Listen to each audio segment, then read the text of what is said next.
Guys, in today's video I will be showing you how to fix Mobile Legends auto restart problem. So the answer is easy. Just go to the settings, then scroll down to the apps section, and then go to the search and search Mobile Legends,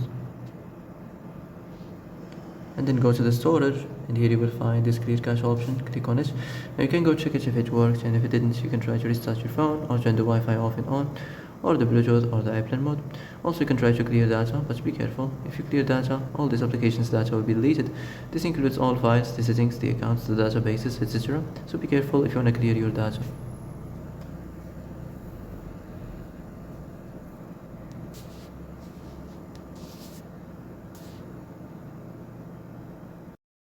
And that's it for today's video. I hope this is the answer you've been looking for.